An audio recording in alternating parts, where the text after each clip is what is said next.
Hello, my name's Angela from Angela Simpson Functional Medicine Physiotherapy. Thanks for joining me, and I'd like to talk to you about inflammation and how it can affect your hormonal system in your body.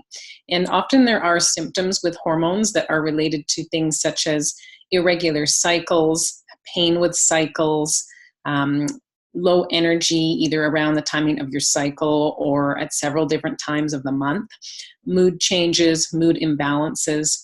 And a lot of this actually does have its roots in inflammation levels that are not at optimal levels. And so in our bodies, it is normal to have some inflammation. We all have some, and it is important to have a certain amount so that our body can actually detect when things are coming in and manage it appropriately. So we don't want zero inflammation, but we also don't want too much. And quite commonly, we all have too much inflammation in our bodies. And this is brought in through several different areas of our life.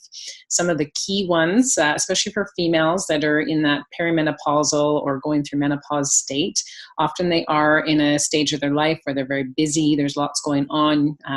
Possibly you're working, possibly you're dealing with your family, managing your children, your partner, activities for your family members, yourself, and you're just generally busy. And so often there are fairly high levels of stress, and it can be not that you always feel stressed out, it can even just be the busyness type of stress. And so when our bodies are under constant stress load, what does happen is it actually does affect our body's ability to manage inflammation. And so it is really important to be thinking, where is the inflammation coming from? So stress can be one of them. Another one potentially could be foods that are coming in.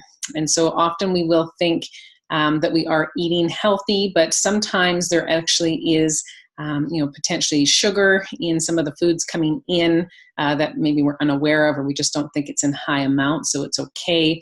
Sometimes we're taking in what we think might be something healthy that is advertised that way on packaging on the foods, but it actually is inflammatory in nature via the types of fats or the amount of salt or additives in the products. And so sometimes it's just looking more specifically at what foods are coming in and in what and if they are in high enough amounts to be causing a buildup of inflammation in our bodies. So this is an important one. Another one is actually to look at the amount of exercise that we have on a daily basis.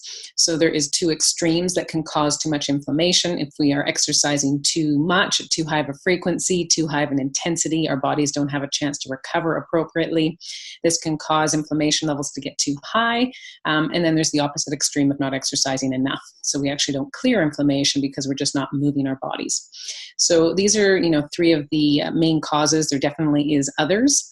But it's also important to not just be thinking of the cause, but how can you fix it?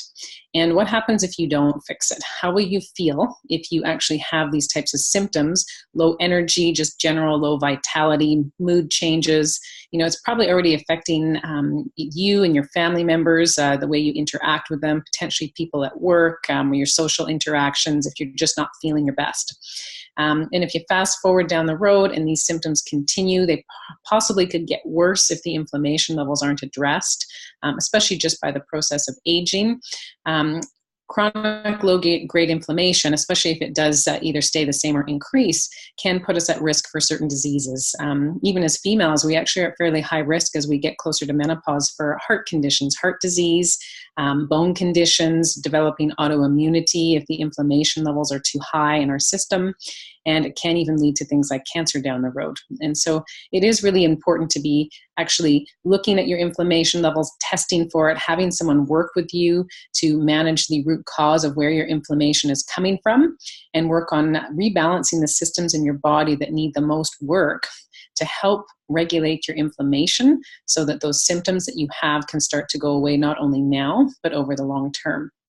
And so if you do want to learn more about this, if you want to know how you can get a personalized plan developed for you to help not only just get rid of your symptoms short term, but actually help to regulate and rebalance the systems in your body that'll help you return to optimal wellness over the long term, please let me know. I'm happy to have a free 45-minute consult to talk to you about this. And you can reach me on my website at www.angelasimpsonfunctionalmedicine.ca.